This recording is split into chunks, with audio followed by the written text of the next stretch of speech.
lại đi lên nào em ta không đồ nông mô mình về hiền có riêng chuyện mur vật tệ thô kinh lên la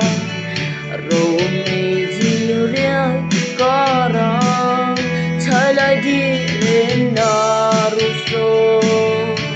và việc ta là hằng là nắng chê các hoa ngày nào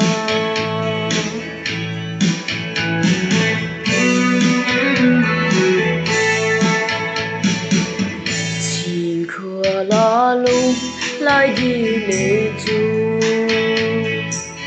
lung đầm ni rèn có vài lúa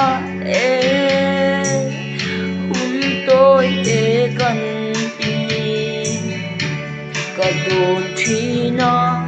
nắng nghĩa ruồi mur vật tệ thô kinh lên lo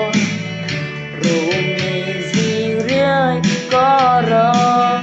trái lại đi đến naruto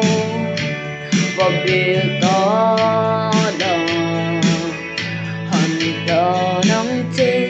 các hoa ngày nào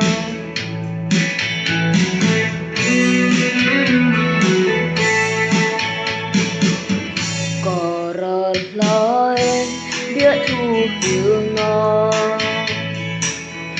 còn tiếng đun xa khai xê rê trói khô tur có ra nhà thầm rờ tir lâu lao gần tiêm xa mur vật tệ thô kinh liêng la rô mê dinh riêng có ra trái lại đi lên naruto và việc ta